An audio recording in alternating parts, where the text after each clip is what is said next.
it's like, how can I push this to my generation? And I guess, I have a great question for you. It's like, why did you choose this space? Oh, Like, what's so significant about it for you that you want to help give back to others? Oh, because it was significant to me. Tell me. Right. So first of all, we're rolling, right? We're just bullshitting. Okay. Fully mic'd. Mike Payne from Fully Mic'd. Yo, there we go, baby. We're here. Come on now. Here we go. So we're just shooting it. We're shooting it.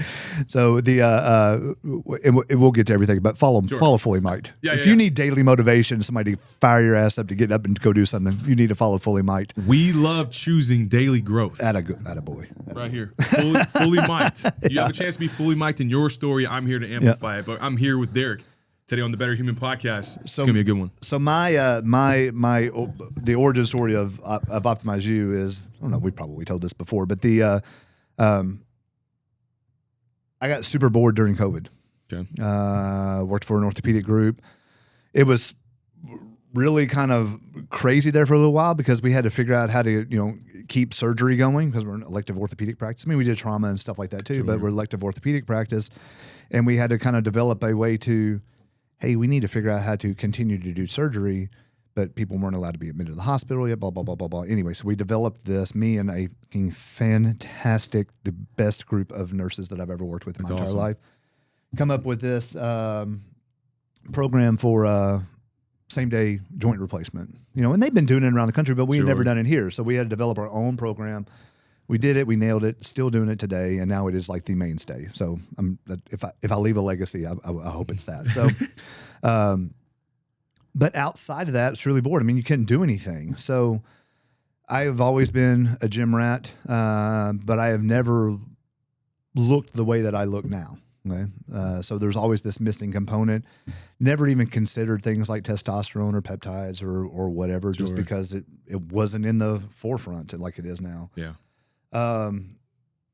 So training during COVID, decided that I wanted to train to do an Ironman because if it's one thing you can do, you can swim, bike, and run. Yeah. You don't have to worry about going to a gym. Yeah. Okay. So there you go.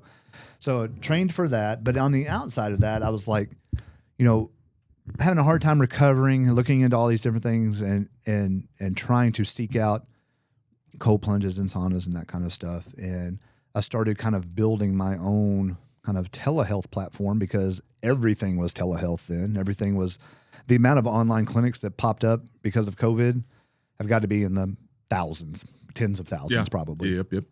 So I was like, well, I can do this. You find an EMR, you find a platform where you can do it, host HIPAA compliant servers, blah, blah, blah, blah, blah. Went through all of that thing, got to the pharmacy part, and where you try to kind of get contracts with pharmacies in order to do the things that you want to do.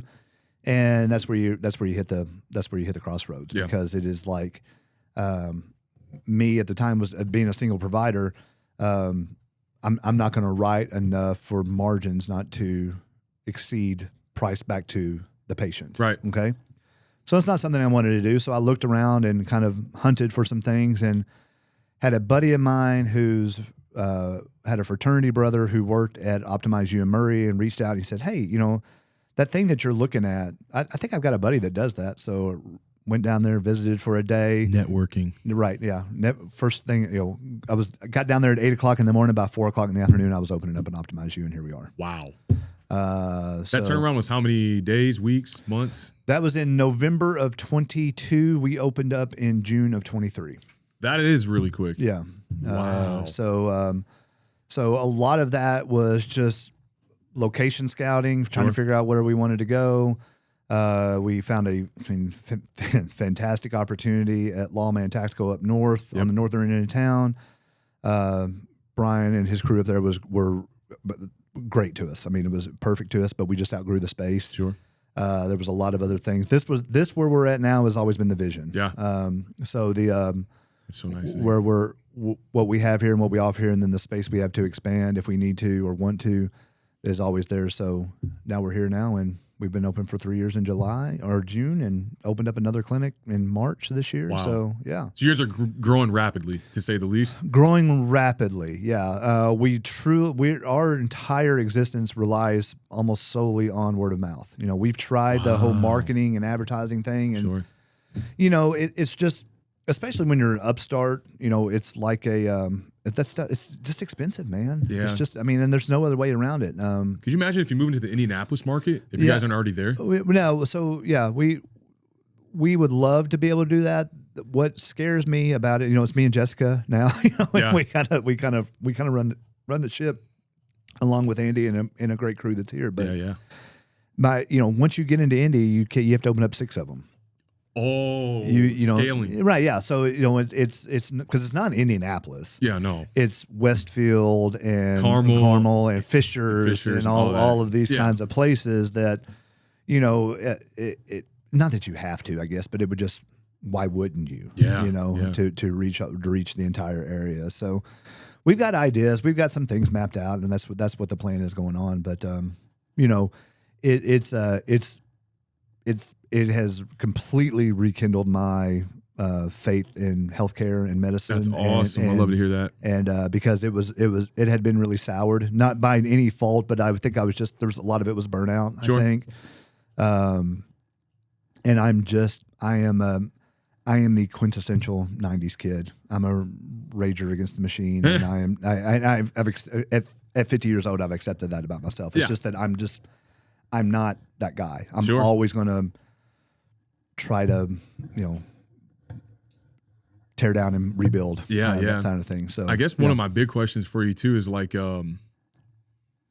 what's the most rewarding thing from you starting all this entire journey? I don't know if you've answered it. I think you kind of have, but I was sitting there thinking in my head, I was like, there's got to be a part of you that just appreciates the work that you've put in with so many people and seeing the people coming in. Yeah. So we change lives every day here.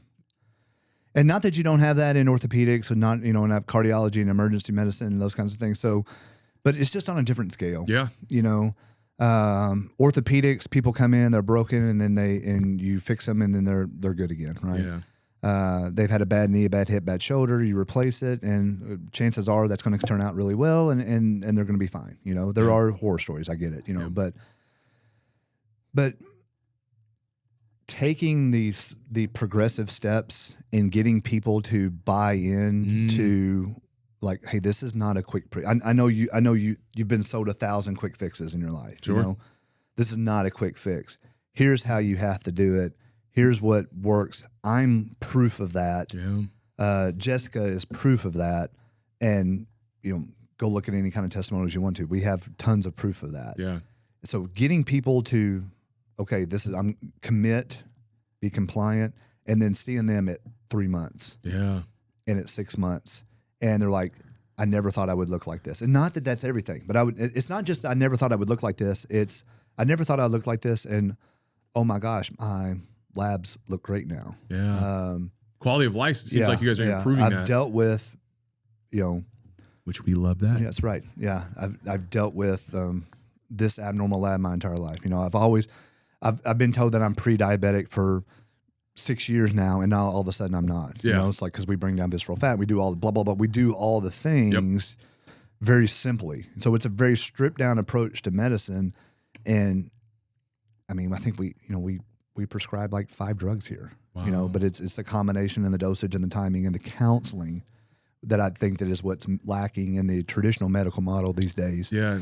That people fall short on. I love how you just said the word counseling, because to me, counseling in any form, fashion provides guidance, especially when it comes to like an outcome in life, right? Yeah. So if they're trying to achieve either healthier labs or a certain physique or like down regulation of the nervous system and just like overall like a quality of life for sure from like a rehab, like for y'all to go through that process with them, and it could be like a 30-minute session, an hour. It could be bi-weekly. It could be 4 times a week. It could be every day, really. You guys are going to show up for them, and I think that's why it's so important for me, somebody like myself, to keep pushing it out there for this. So. And I'll talk forever to people. Like, it's my favorite thing to do. Like, it's to get somebody that is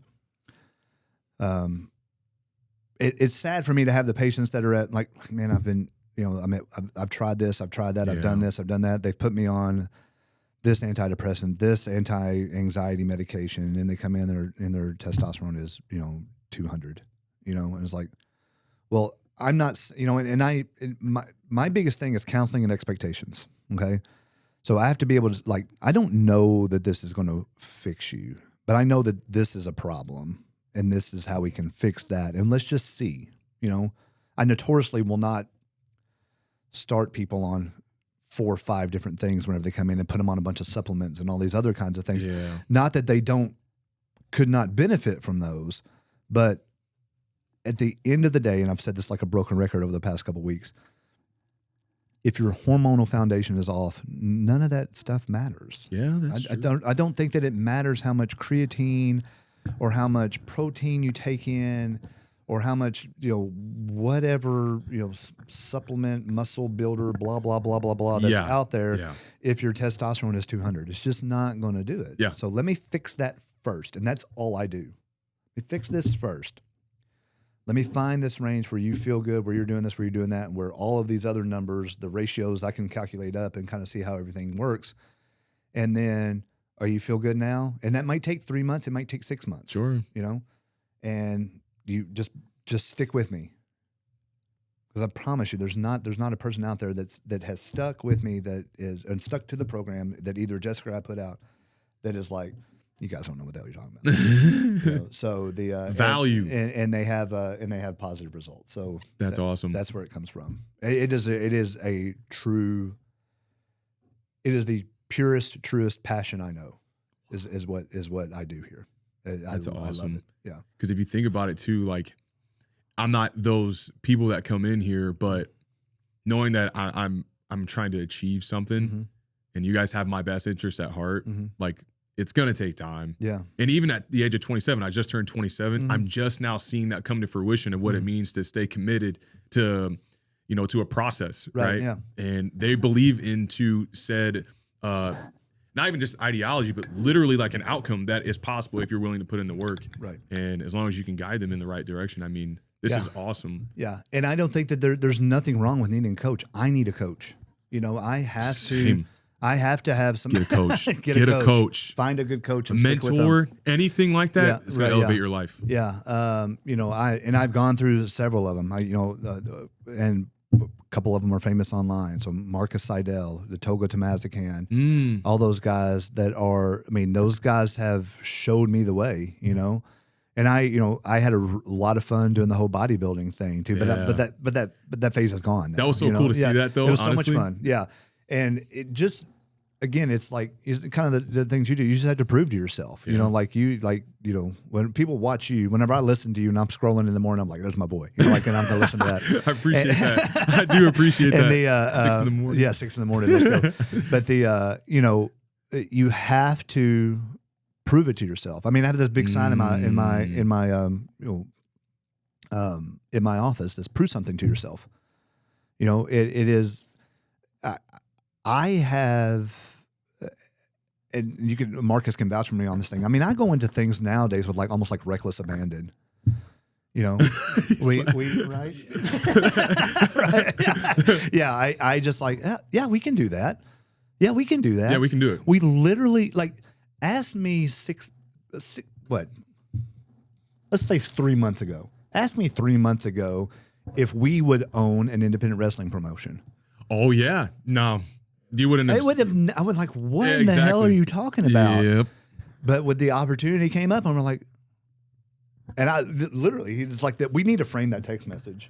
You know what's wild? What I just heard. What's that? So you said you didn't plan on buying a individual or a independent pro wrestling. We call it the indies here. But yeah, exactly.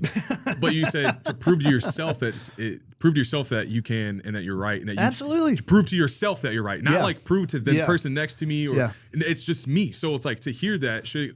Yep. That's where I'm at in my life right now, and that's kind of why I started something like Fully Mic'd. Is like, how do I spark the How do I spark the general curiosity to want to obtain a goal, want to obtain a goal to elevate your life somehow? Like I accomplished something. Mm-hmm. So, and that's where I'm at. And that's why I heard. I was like, it doesn't matter your age either, because it's never too late. It is the mindset, and this sounds really corny and kind of cliche for it, but it is zero fear of failure.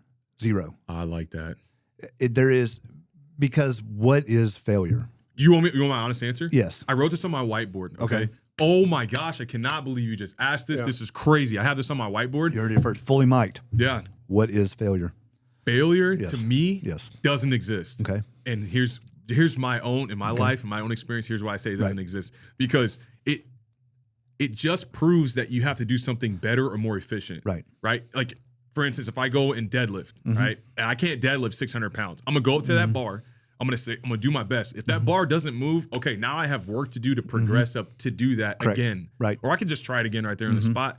But to me, it's like, did I fail it or did I just teach myself there is steps in order to achieve that? Right, yeah. I say the word achieve a lot because I've found that in my life, it's the baby steps every single day, like choosing daily growth, making my bed every morning. Now on the weekends, Saturday and Sunday, hey, I might not make my bed, all right? Because I'm human.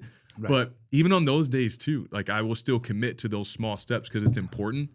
But to me, failure doesn't exist. And it could be a hot take, but it's just I can't see how I just see how to do something better, you know? Failure is a terminal definition, is a terminal term. Yeah. Right? That means that there's literally nothing else to do. You have failed. Yeah. And that, when does that happen? It happens with certain people. I guess if you just completely quit on it. Yeah. I mean, it does. I mean, if people will, but like, there is nothing, it's just not I don't want to say it's not a word in my vocabulary. It's just that I have zero fear of it. I like that. There's nothing, at the end of the day, I can always find something else to do. Yeah. So there's no failure. I also don't do things completely ignorant where I'm like putting my house up or something like that to buy an independent wrestling promotion like that. But it's also like it's just why not do this? It sounds like incredible fun. Yeah. We all closetly love pro wrestling. Sure. Yeah, exactly. Yeah, yeah, yeah. But it is why not? And it's hella fun. I mean, it's so much fun. To be honest, you do kind of, and this is a compliment, you do represent or you do resemble Triple H. I get that often. I was going to say, the people at the Himalayan Street Market at the end of Washington Street and Washington Avenue, and what is that? Is that Newburgh Road? Yeah. So if you go down Washington Avenue, Newburgh Road, there's literally called the Himalayan Street Market. Yeah. Every time I walk in the door, they think you're Triple H. And you're just like, you might as well just wear it there in the spot. It's just the glasses, bald head, and beard. I mean, I think if you just in glasses, bald head, and beard. Wait, so take that hat off. I'll throw some glasses on you. Yeah. I'm bald. 27. Did I expect to be bald? You need a little bit more length to get the Triple H thing. I just trimmed this down too, to say the least. But this goes back to like, I'm so glad you brought up this pro wrestling thing because I mean, I spent a lot of time watching like The Rock, Stone Cold, and John Cena, and like. Just their way of being professional in that sense. So it's like with and also Triple H too. But it's like with Triple H and what he's doing now for the WWE, it's like you can also do that same exact thing with like the storytelling and creating. Like, wait, that's the word, right? Creating, Like you can you're creating this idea, or you're creating for yourself in the sense of like giving back, and then those other people are gonna be like, I mean, this is fun. And they're going to start creating for themselves. And it's like one big giant creation. Right. So I'm so glad that you guys actually went and did that because now I'm going to have to get my family and come and watch this when you guys get it rolling, if it's not already rolling. Yeah, it's Saturday, August 8th. Like this Saturday. Oh. Today's Wednesday. I won't say it's our first show. It's our one show past the transition show. So what we're doing is so the last show that we did was like the first show of after we kind of bought into it or whatever it is you want to call it. Yeah. So this is what we're going to sprinkle some stuff into this show and just sprinkle some more stuff into the show and then just really start overly producing things like we do. So on top, continue. Sorry. No, yeah. So but that's the plan. So we, those guys are amazing. I mean, I like instantly fell in love with these guys. I mean, they're awesome. So much fun and they are so committed to that craft. I want a T-shirt that has a Lenny Andrews on it, who is that's his ring name. Yeah. But he's the ring announcer. He was my first contact with these guys, and he literally said, we are a bowling league, but instead of bowling, we wrestle. And I was like, I love that. I love it. I'm on board. I love it. I want to come bowl also. Man, pro wrestling down in Southern Indiana. Yeah. I mean, could you imagine? I mean, they got the OVW that's over there. We went to an OVW show 2 weeks ago. So if you guys go to something like an OVW show, I mean, are you guys obviously you're there to enjoy it, but to learn a little bit too? Absolutely. I feel like you would have to. Everything. Yeah. Absolutely. Yeah. I feel like you would have to. I mean, you just bought a pro wrestling. Right. Yeah. That's down here. Yeah. So when we went, and if you've ever been to an OVW show, it is literally a nondescript warehouse. So you drive back into an industrial district. There's no sign. Wow. You have to know that it's Suite 7 or whatever it is, but there's a bunch of cars, so you pull up there, and as you get closer, you can hear it, You walk in, it's a warehouse that is like sectioned off and black drape and monitors and lights and all this stuff and a ring in the middle of it. And then it probably seats, I don't know, what do you think? 600-700 people probably. Oh, yeah. And I could be wrong about that. Sorry, apologies to the OVW people. I know they watch. No, they probably don't. But and so we're sitting there watching that. I mean, we went to the NXT show when it came into town, which is like the triple A of WWE. Yep. And I was in there for 10 minutes. I was like, oh, we can do this. I mean, we can. Yeah. I mean, it's especially working with these guys. So again, it's like zero fear of confidence or zero fear of failure.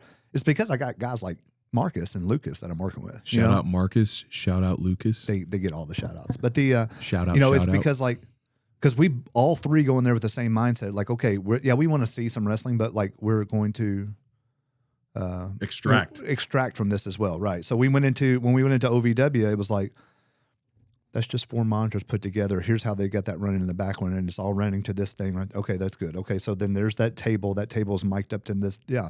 Wow. Oh, we can do this. So it's just construction and space. We really need space. Does anybody have any like 5,000 square foot of warehouse space that they would allow? Or extra tables. We'll get tables. Don't worry about that. We'll get tables. I'll be ready for that. We have 5,000 square foot of warehouse space for a lease to a charitable indie wrestling organization. That'd be awesome. Yep. And to have people in your corner that also believe into what can be, I feel like that fuels it as well. And that goes for any part of life, right? I have over the past 15 or 16 years, I have beautiful friends, and the best friends that I could find. That's awesome. And it has really been refreshing to hang out with dudes again. I got to be honest. Yeah. I love all my coworkers and partners and all that, but it has been really nice to get the man cave going again, man. Just go back here and just talk about nerd shit. It's music, it's comic books, and pro wrestling back here. You said a very, very key word. You just said comic book. Now I am not the okay. Yeah, I'm not that deep into it. I've heard you guys' conversations. So I'm like, oh God. Okay, that's fine. That's fine. We don't got to dive into it. Just know I believe that Thor in Doomsday is going to get slaughtered, but that's just a theory.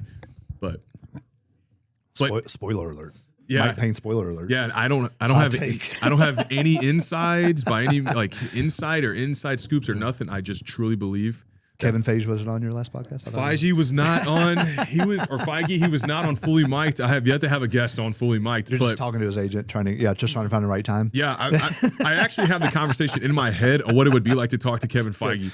Good. Is he answering? It's actually me answering to me. So okay. So that's where your Thor theory comes from. Yeah, 100%. Fantastic. Like, the day that I ever say this to myself, if I talk to myself in third person, I answer. I say, "Hey, Mike, are we hungry today?" Right. And I go, "Yeah, Mike, we're hungry." I'm gonna call you and say we need to go talk to someone professional. Okay. Because do we talk to ourselves? 100%. 100%. But answering in third person, I'll be like, that might be the day. Yeah. Where I go.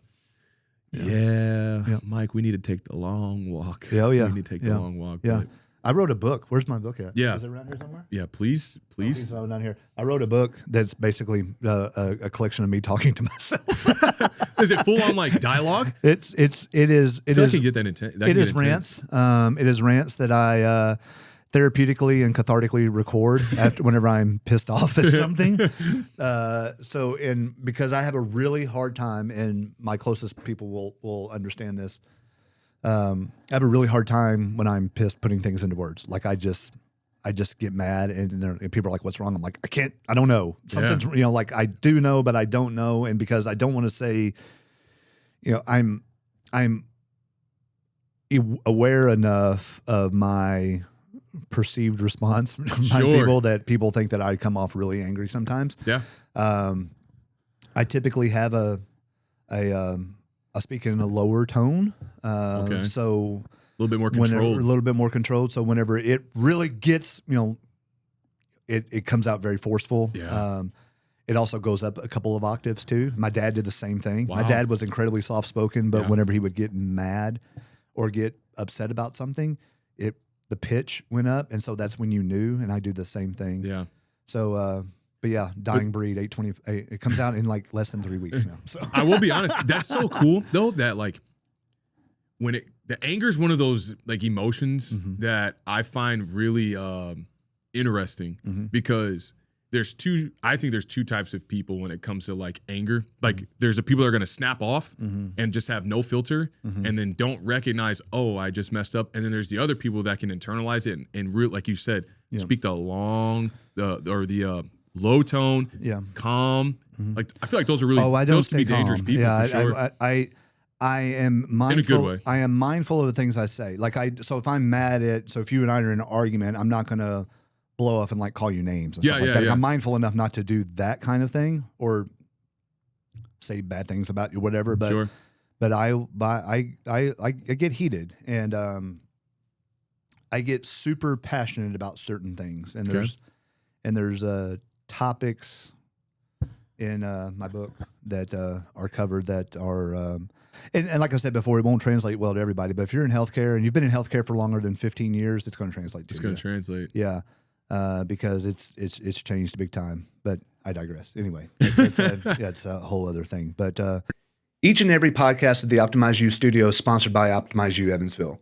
At Optimize You Evansville, we help you take control of your health, performance, and vitality through cutting-edge hormone optimization, peptide therapy, athletic recovery, weight loss, and sexual health solutions. Whether you're an athlete looking to maximize recovery, someone striving for sustainable weight loss, or just looking to feel like your best self again, we used advanced diagnostics and personalized treatment plans to get you there. Our science-backed approach helped optimize energy levels, mental clarity, muscle recovery, and overall well-being. Because feeling great isn't optional, it's essential. You ready to elevate your potential? Let's get started today at Optimize You Evansville, where normal is not optimal. Let's talk about you, dude. Dude. Yeah. That was awesome. Yeah. Yeah. So let's gotta drink water for this get one. some drinks. Yeah. We'll get a drink. Yeah. That's right. That's right. Hydration station. By the way, this is a really sick rug, by the way. You like that? I like that. I was a little upset when we got it that it didn't have the actual head on it, but and it's fake for those of you at home. But this is really nice. I pretend like ours is steer head. That was really thin. So Mike Payne's just a normal dude, right? No. I've been donned as too energetic. Yeah. I hear that constantly. Yeah. And as I've gotten older, I've seen it. I've been able to transform it. I've been able to engage with it, store it, use it in the right purposes, be able to read a room. Am I original? Yeah. There's only one me. And I'm out on a mission to help others besides just choose daily growth, but like let them know like they can and they will. Like I just made a video on this too about like what it means to do and like why. I'm not trying to get like super philosophical or anything like that, but it's just so impactful for me to know like there was a point in my life. Actually, I'll take you back to this. This is kind of where it started. And I won't name her, but I had someone in my family. It was my birthday. We're at my grandpa's. And I remember I had, a family member tell me that I was looking fat. All right. And this is when I just got out of college and I just got done playing college sports, and so we were doing. So what'd you play? Were you baseball? College baseball. Okay. Yep. Right-handed pitcher. On a good day, 90, 93. Attaboy. But I just couldn't take care of my arm. Yep. Most pitchers don't. Most pitchers. I just didn't know how to. But I remember like getting through all of college, and I was, hanging out with the guys, and we're going out and doing partying and all that stuff. And it like started to catch up where I was almost 270 pounds at one point in time. I think I was 24 around the time. And we're at my grandpa's, and I had this family member said, I was kind of looking fat. And I was like, I got offended. I didn't know that was possible for me. And then next thing you know, I went to the mirror. And I had a realization. I was like, what am I doing? And then from that moment on, my life has changed from like the impact aspect. If I was almost 270 pounds, and especially it's like my generation that I see too, where it's like, it's a lot of finger pointing, a lot of blaming. It's a lot less ownership. And I only say that because I was literally once that person. Hey, people that are in my generation, I was once that person where I was pointing fingers. Once I started taking ownership, my life calmed out. It was like not trying to be in super control all the time, but controlling the things that I could. I can't control the reaction of you or Marcus or anybody that walks in, but I can control the way that I carry myself, right? So for Mike Payne being ordinary, I'm far from it, but I'm on a mission, man. Yeah. I really am. I believe it. So that sparked. So I mean, even the time that I've seen you, known you, I mean, you've made changes, and you do crazy, like jumping videos and stuff like that. I always think about. I was like, man, I need to go work out with Mike, and then I'm like, man, I'm not going to jump up on anything like that, So you do these crazy jumping videos and stuff like. But what prompted? So you're going through this kind of personal journey, but what prompted Fully Miked? Where did that come from? Because that is I think there's a lot of people out there with a message that is not heard. And I think that Fully Miked kind of challenges people to get out there and put that out there. Yeah. Because the anecdotal stuff, it kind of applies to everybody, but it's your personal experience with it that it's coming from. Yeah. So, I mean, you can tell that, you can tell that there's like passion behind it. Yeah. And it is like, whenever I did, we went to Mexico a couple weeks ago with Optimize You and for a conference, and they did this kind of social media thing, and it was with Allie Gilbert, who's fantastic, but she really zero fear of failure, right? Who cares? Exactly. Like if everybody is doing that, I mean, I have, we see people that are like, they buy something on Amazon, they promote it, whatever, that kind of all that kind of stuff, that there's clearly no shame out there anymore where people should be kind of worried about these kinds of things. So just throw it out there. If you have something you feel like you need to share, then share it. Yeah. And don't worry about where it comes from. So that kind of motivated me. I was like, I feel like I got something to share. I could start putting some stuff out here about Optimize You and whatever. It's like whatever. And then that turns into like, I've taken my rants now that are in a book, and now I'm like just throwing them out there. Exactly. Right? Yeah. You're literally showing it to the other to other people. Yeah. So to answer your question of like why Fully Miked? Yeah. And I had to, when I first started I've had time to think about that type of question, like why Fully Miked? Right. And it comes down to understanding that everyone has a story. And like I personally believe that I'm in a spot where I can amplify mine and then also amplify somebody else's. So like to have a Fully Miked podcast episode to where I would hold somebody on. Right. I personally believe that by me engaging with somebody, learning more about them, I can amplify. And I'm like, think of it like this. They're the guitar and I'm the amplifier. Like Fully Miked means I'm going to be fully me in a conversation and what it means to choose daily growth, level up your life, be the best you can, choose 1%, or be 1% better every single day. And it also means I'm going to be fully miked in well, I'm saying that backwards. Fully miked as in myself. I'll be fully me. Right, and then also fully miked in a podcast episode like this. But it's also a double entendre because somebody else gets to be fully miked to tell their story. Now, the way that I go about it with social media and how I go, the way that I go about it on social media with being in the gym is I also want people to see, you know, my starting point. I was almost 270 pounds.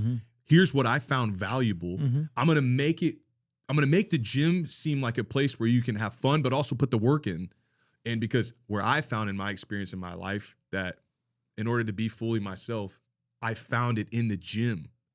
And I think most people can relate to the fact of being in the gym.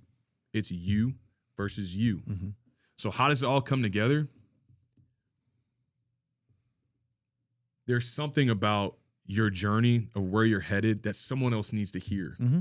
Like with your endeavor of, you know, purchasing I think that's you guys bought the wrestling league here. Yeah, we bought into it or whatever. Yeah. You bought into it. Right. You guys are there now. And then also something with like Optimize You. I'm making all these connections because what I've picked up from your story is that you can achieve this. It doesn't matter where you're at in your stage of life. Writing a book after being in healthcare for 15 years and what you've learned, it's like there's valuable lessons along the way. I value mentorship often because why not ask the people that have come before you what they've learned and like why and how? How can I take what I've learned, schlobble it up, right?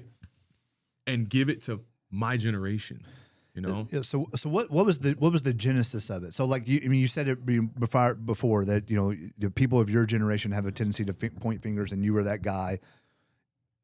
Looking at yourself in the mirror changes that, you know, but where do you find your motivation from? Where do you find your motivation is the wrong word. Where do you find your inspiration from? You know what's wild? Yeah. I knew you were going to ask this question. Right. My inspiration comes from the fact that I woke up. And it's like when I hurt my back in 2025, it changed my life from a control standpoint, from an anxiety standpoint, from a faith-driven standpoint. I was having a lot of warfare going on in my life because when you hurt your ribs, it felt like I was having a heart attack every single day. And I got to a point where I was in my apartment and it was like, if it's my time to go, it's my time to go. Meaning like, I didn't know whether or not. At 25 years old. At 25 years old, I was having some type of heart condition when I did that deadlift that day. But I kept waking up, woke up the next day and the day after that. And I became more grateful and just surrounded in humility to where it's like, I woke up today. Somebody did it. So I got to make out the best. There's quite actually nothing that's going to happen today that could set me off from having a bad day. I'm upright. Like, thank you, God. I'm up. And it's super impactful. And I just want my generation, y'all, people that are around my age to recognize that same thing, man. Like, I was the person that was pointing fingers. I was ungrateful. And it was like, going through an injury like that, I've never experienced that before. And people can relate to that lingering type of, you know, deep pain. Yeah. They can't really relate to traumatic pain. So it was like the constant stabbing pain all the time. You know, I've had friends and family listening to that, listen to me complain, you know, of like this pain that I was feeling, but they knew something was off. I knew something was off. And I kept waking up. I just kept waking up. And it was like, what can I do this day? Baby steps. Baby steps, baby steps. It's all relative to get to the outcome. The outcome was to try to help the next person. You know? I love it, dude. Because I'm listening to you talking about injury and that being a part of this catalyst point of where life changes. That's my story too. Yeah. So tell me about it because it seems like you can relate to that. I want to hear. So this. everybody knows I walk funny. You know. So 2011. Yep. 7'5", 11. Okay. I always tell people I did jujitsu before jujitsu was cool. And I think I've told this story before too, but I mean, I had a horrific leg injury at jujitsu practice. I tore everything, and to all the orthopedic people that know about knee anatomy and stuff like that, I tore everything but my MCL, which is typically the more common torn ligament. Kind of sits on the inside of your knee by yourself. But I tore everything but my MCL. The recording of the MRI at that point was the radiologist said it was the longest recording he'd ever done. It was like 2 minutes and 29 seconds of him talking about all of this stuff that was wrong with my right knee. So I foot dropped from it as well, and I went through kind of all of this. I was an independent contractor at the time. It was 2011. I had a 3-year-old son. Shout out Sonny. Shout out Sonny. The man right there. Sonny, man. Marvel Crazy. master. Right, yeah. So I had 3 babies, basically, at that time still. So I had a 9-year-old, a 4-year-old, and then a 2-year-old at the time. Sonny was 2. Yeah. So the horrific leg injury, independent contractor, worked 16-hour shifts in the ER as a provider there, and had no idea what I was going to do. I mean, just bought a house back in my hometown, moved back home back in, let's see,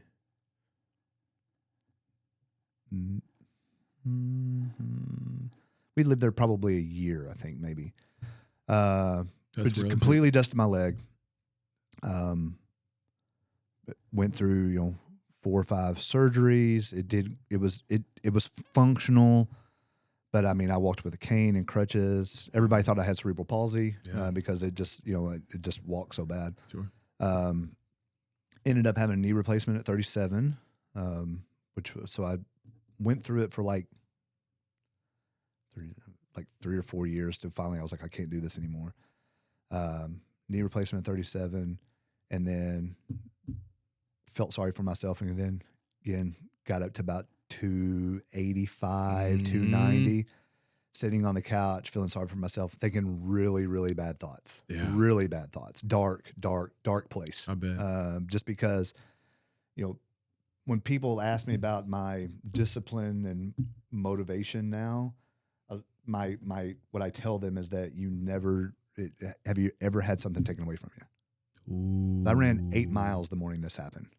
Wow. 8 miles, went to jiu-jitsu class because the fireworks had been rained out on the 4th, and they were going back on the 5th. And I was like, I got to go to class. We were getting ready to go compete in Chicago.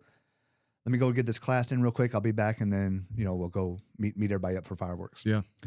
So, anyway, went through all of that, feeling really, really, really down. Yeah.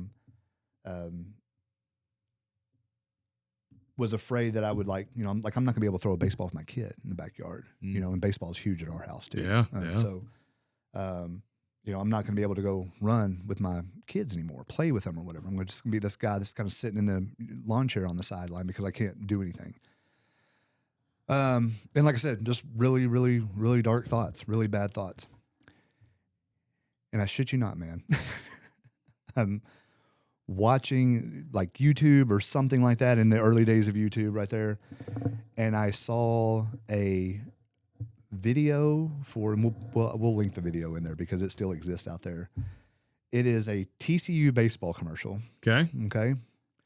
With, I think it's a TCU Nike baseball commercial, TCU baseball Nike commercial. And it has the speech on there called The Grind. Have you heard this? I don't think I have. No. Fully mic'd, you need to hear this. So I'm going to. I do not have it memorized. I'm not going to recite it. Sure. But it is like, it starts off and it's like it's 6 a.m. The clock on it is dinging, but you're making all of the excuses in the world, until you decide to get up and move. So you get up and move, and then you're going to move a little bit faster, and you're going to move a little bit faster, and a little bit faster, and it's this super like motivational kind of thing, and it's got the dramatic music, and it's got all, and we're baseball guys, right? Yeah. So it's like it's got all the guys smacking the ball crazy, and, yeah. And so it's all linked up to this music, and at the end of it is like, it's the devil on your back telling you you're not good enough, you're not this, you're not that. Sit down, never get up. And I was like, ooh. I mean, it still gives me like, I can watch it right now and bust through that wall. Yeah. It just gives me it just fired me up so much. And to where I was like, okay, this is the turning point here. So you can either continue to be this shell of a person that you think that you are, or that you are becoming, or you can turn everything around, and that's when it happened. You just said something that I have to acknowledge this. Right. Keep your thought rolling. I just gotta acknowledge this, man. You just said, oh man, people, listen to this. I just picked it up. You said keep being the person or the shell of person that you think you are. Oh, yeah. Meaning that all your thoughts aren't necessarily your thoughts. And it was like, once you started believing, like I'm big on word replacement, and you started believing more, like, come on, man. Like, you know what I'm talking about? No, words are like, words are the most powerful thing in the world. That's so sick. Words are the most powerful thing in the world, and the words that you speak to yourself are more powerful than what anybody can say to you. Man, I love that for you. So that was the day. I still walk funny, but I've done, with a leg full of metal and drop foot on the right, I've done Ironman. I've competed in bodybuilding. I squat, bench, deadlift. Zero fear. And I would tell you that coming from orthopedics, every orthopedic surgeon will tell you like you shouldn't be doing that on stuff. But like I'm also coming from orthopedics, I know you can fix it. Yeah. And I went into the last surgery telling my surgeon, who I worked with, was the surgeon that I worked with. I said, if you can't fix this motherfucker, cut it off. I said, and I will just learn to live without it, because it was literally like a, my tiny hand? What's that guy's name from? Scary movie. Yeah, it's my strong hand. Yeah. But so it was my tiny foot, like my tiny leg. You could have literally just have lopped off, and it would have been fine. I mean, it would not hurt or be any different than what it was now. So sure. I sometimes wish I would have kind of went that route, because then I have like a cool blade foot, and just. but it's fine now. It's fine. But yeah, that's it. And I have several non-negotiables throughout the day. Some sort of activity, gym, something or another, mind work, something that are all non-negotiables. Ooh, I like that. So yeah, that's it. That just inspired me too. And that is that frame of mind has guided me to optimize. It's guided me to do this. It's guided me to do off script. It's all the other things by wrestling stuff. It's just because I'm just going to do what I want to do. It's incredible. And it seemingly works. And I'm the happiest I've ever been, and I've got great people surrounding me, and I get to fucking talk to dudes like you. Yeah. I mean, it's grinding away at a 9-to-5 job, which was fine. It provided for my family. It did everything else, but I would never be able to do the things that I'm doing right now. And this is what I've always wanted to do. So here we are. That story is something that I wish I had. Every person that I have ever talked to and encountered got to hear that, because there's so much power and there's so much fruit that I just heard from that. It's just, that's amazing. Yeah.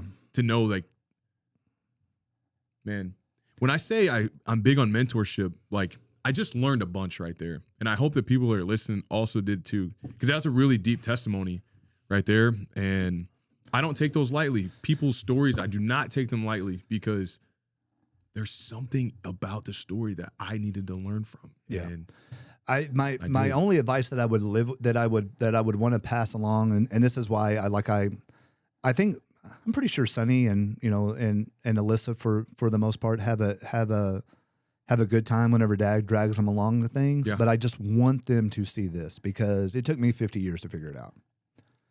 You're on the path at 27 to figuring it out. Yeah. Okay.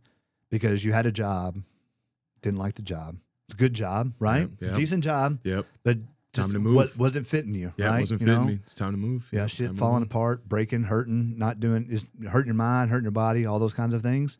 So you find something else, and then that's allotted you time to go do these other things. So then you just keep pushing, man. Keep pushing. Just keep pushing. Don't stop, because if I had 23 years, if I knew what I know now at 27, bro, I don't know what would have happened. but it's you just keep going, man. Don't stop, because and don't just zero fear of failure. Yeah. Just keep that. Man, that's big, to say the least, because this is not to get emotional or anything, but it's this fight that I've been fighting it's the good fight and it's the hardest one, because you are looked at like the oddball, and you have the select few people that, you know, are there in your constant corner. And this isn't to bring pity on myself, because I don't like that. I don't like pity. It's just as you grow, like you're saying, you just learn over time. Mm-hmm. And I've learned that I've accepted that this is like this is fighting the good fight. This is like my handcuffs. Mm-hmm. Like I'm locked in for this for the rest of my life. Mm-hmm. And I've accepted that because I know that with fighting the good fight, it's gonna help, even if it's just one person. Mm-hmm. That's literally all that matters. You know, with seeing that we're in a time frame of analytics and, you know, views and likes and shares, and which are all important. Yeah.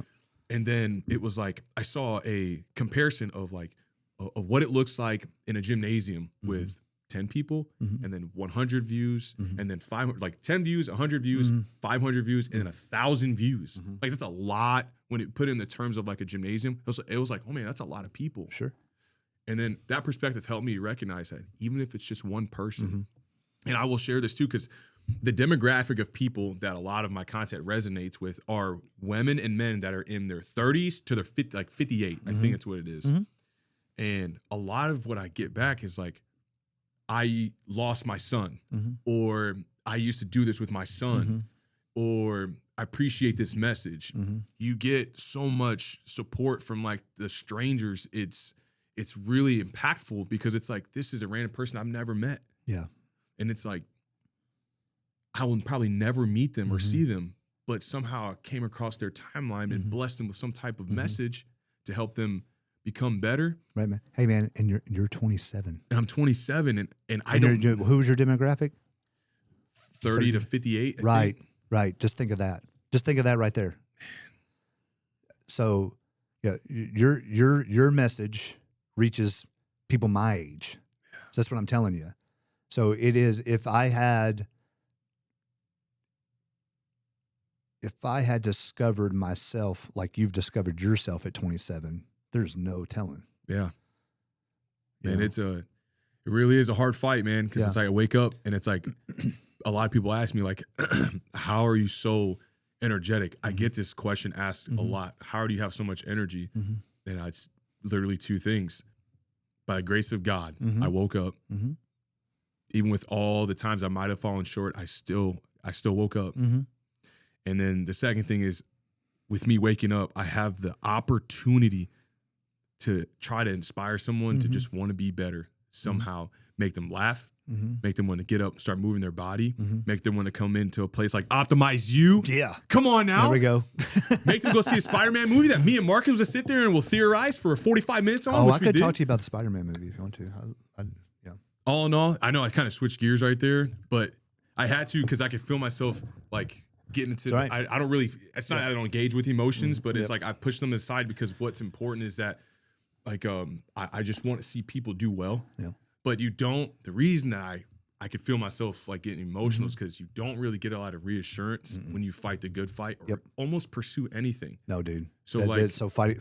Yeah, you're nailing it. Fighting the good fight is what that's what I want to do. you have done it already. Yeah. You like think about this. Like the people that come in as they're your customers and your clients, like that is the good fight. Like you planted a seed for them to want to keep coming back. Right. Like they're bought in. Right. You know, so it's like that's what I'm saying. I've learned so much from you. Well, to me, I think the key point that you made, there's been a lot of them, but the key point you made is that at 27-year-old, you're at 27, what you're preaching is reaching 30 to 55-year-olds because it's a timeless message. Wow. There's nothing that it doesn't have anything to do with age. It doesn't have to do with, it's not like Jocko videos or, or alpha male, hoorah kind of stuff. It's just, and that's not what I'm down for either. But it is. People need to hear things, and that's what Whenever I think back to that TCU baseball commercial, Nike promo hype video or whatever it was. I mean, I think it's probably is like before the starting lineup is announced. It's probably what they play at the Horned Frog Stadium. Yep. But in 2013 or whatever that was, so. But I mean, it's that was a message that I needed to hear at that time, and it has resonated with me every day since then. Yes. And I used to, I literally, back before, people are gonna laugh at me, but back whenever you could not, you couldn't play YouTube videos. This was like early iPhone days. So you could play YouTube on your iPhone, but you couldn't like play it while it was shut down. You're talking about with the power button off? Yeah. So I couldn't like play it and then throw it in my pocket and go for it and start running. Yeah. Kind of thing. You had to keep it open. Oh yeah. So I like 4 device way like recorded it as a track, and then so I could just hit play, and just repeat. And so to me, if a message could be that powerful and that life-changing, the power of words and spoken words and emotions behind it and the drive and everything, if I can feel that, the genuine origin from it, from you, dude, that means everything. That's everything. I appreciate that. And we live in a world now where I think it's so social media driven. Like you said, like likes. You and I both know, and everybody knows, if I want 10,000 likes on this video, I'll go buy them. Yeah. Yep. It's easy to do. It's easy to do. But I would much rather have, like one of our videos from Jessica and I's podcast from Friday, it was like, there's like 350 likes. And I was like, oh, that's pretty cool. Yeah. Yeah. That means 350 people watched it enough to where it's likable. That's cool. I'm gonna hit a button on that. Because that's a lot of people. If you think a lot about of people. They liked it. It could have 10,000 views with 350 people. They were just like, this is nice. Felt the need to engage with it, right? Yeah. So, and if I wanted 10,000 people to, I could just buy them, and I could have 12,000, Russian named no post Instagram people. They have 2 followers and they follow 4,000 people. You're like, you're not an actual person. Yes, you yes. are a bot You account. live in a bot farm. But the power of words to build up, to destroy, to anything, that's where this comes from. That's where you come from. And dude, it is powerful, and it is commendable and encouraging and riveting and all of the things, man, because you watch it, you hear it, and you're like, gosh, damn, Mike's got a lot of energy. Yeah, but Mike is using that energy for good. He's fighting the good fight with that energy. Appreciate that so much. Yeah. He's not, I don't know what else you would be doing, but and changing the jobs and doing the things where it would be, like I'm recognizing this path in my life as wanting to go here, and this is what makes the most sense. And being able to do that at your age, dude, I'm telling you, it's going to pay off tenfold down the road. I have to keep that in mind. Yeah. I genuinely appreciate that. Yeah. Because you got to pay bills, right? I got to pay bills. You got to pay bills, right? And also to go off of that point too is like, you said, it's the demographic reaches 30 to 55 or 58. Mm-hmm. Yeah. So it's like with my generation, that's who I'm almost targeting what I'm saying to them.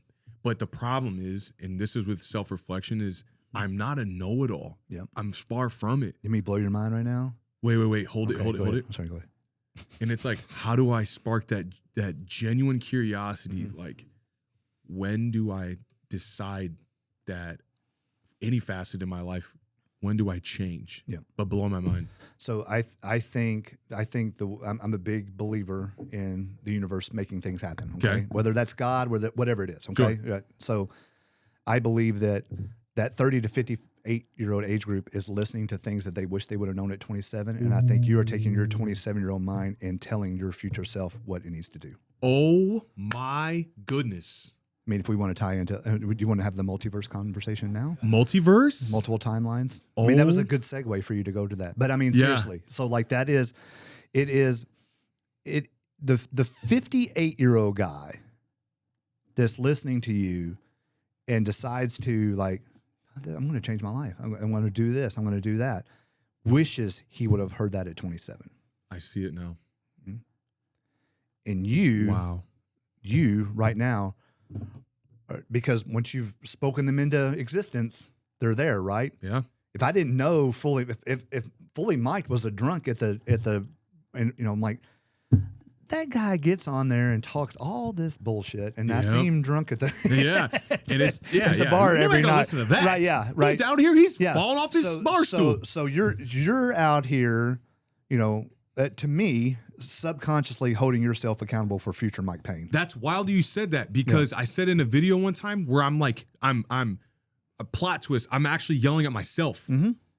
Like the things that I talk about, like Dear Gym Rat or like Daily Question or like just growth in general. Mm-hmm. I'm actually talking. That's actually really cool. You just said that. I literally am talking to myself.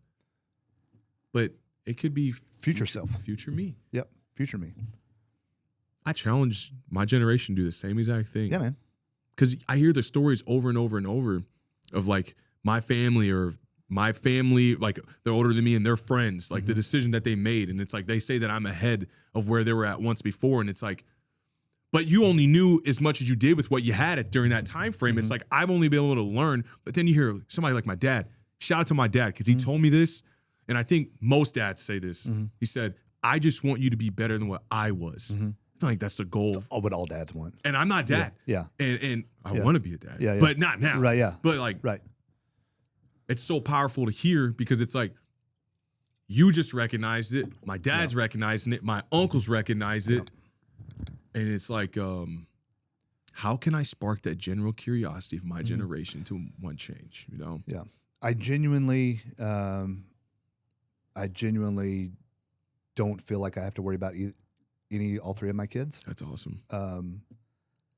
But I do want them to at least witness example.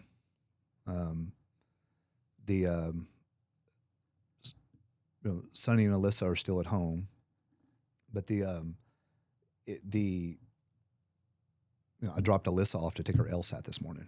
It's like, let dad drive you to go take your test. That kind of thing. And her boyfriend was going to pick her up, or her boyfriend was going to take her and pick her up, and it was real early. But it's I want them to see the example. They don't necessarily have to follow and Alyssa definitely not. But Sonny, being my only son, and basically my hip pocket, I just want him to see the example. I never ever, if there's any external motivation for me, is that I will never let my children down, ever.